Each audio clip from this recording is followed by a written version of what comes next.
সঙ্গীত শিক্ষা ছাড়াই আঞ্চলিক ভাষায় গান গেয়ে ভাইরাল ফয়সাল বিন আশিক। তার খালি গলার গানই মন কেড়েছে সবার। আমরা পাবনা জেলার সাওয়াল পাল পাকশি থেকে দিল পাশা। নিজের সুরেলা কণ্ঠে পাবনার ভাষায় গান গেয়ে মুহূর্তে ভাইরাল হন এই ক্ষুদে শিল্পী। জয় করে নিয়েছেন লাখো মানুষের ভালোবাসা। ফয়সাল বিন আশিক ভাইয়ের অনেক বড় একটা ফ্যান। আমাদের পাবনা জেলার অনেক কিছু ঐতিহ্য সে গানের মাধ্যমে ফুটায় উঠছে। ফয়সাল বিন আশিক পাবনা জেলার ভাঙ্গুড়া থানার এক সাধারণ ছেলে। গানের প্রতি তার ভালোবাসা জন্মায় খুব ছোটবেলায় কাজী নজরুল ইসলামের গান আর গজল শুনতে শুনতেই।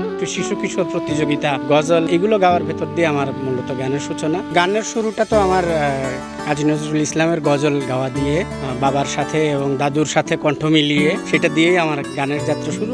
প্রাতিষ্ঠানিকভাবে সঙ্গীত না শিখেও শুধুমাত্র হৃদয় দিয়ে গানকে বুঝে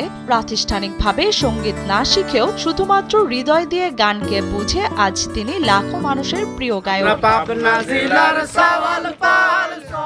গানের প্রতি টান হয়তো তার রক্তেই ছিল। তার দাদা রমজান আলী জিহাদি ছিলেন উর্দু, ফার্সি এবং বাংলা ভাষার কবি। সেই সাংস্কৃতিক আবহে বড় হয়েছেন ফয়সাল। ঢাকা বিশ্ববিদ্যালয়ে পড়াকালীন স্যার সলিমুল্লাহ মুসলিম হলে থাকাকালে তার মনে প্রশ্ন জাগে, আমার জেলার ভাষায় গান নেই কেন?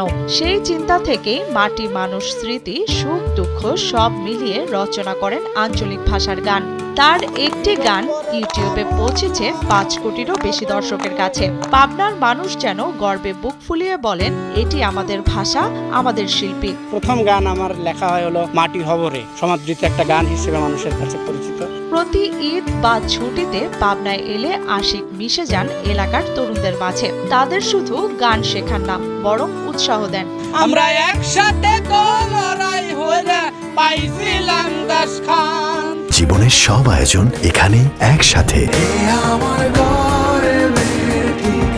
জাতীয় রাজস্ব বোর্ডের একজন কর্মকর্তা হয়ে কাজ করলেও শিল্পী ফয়সাল বিন আশিকের স্বপ্ন পাবনার আঞ্চলিক ভাষা আর ঐতিহ্যকে গানের মাধ্যমে পৌঁছে দেবেন বিশ্বমঞ্চে। আমার দেখা যে জীবন, সেটা নিয়ে গান লিখলে বোধহয় ভালো হবে। তো সেটা নিয়ে পাবনার ভাষায় প্রথম গান লেখা শুরু হলো যে ভ্যানের তলে এখন আবার মেশিন লাগাইছে।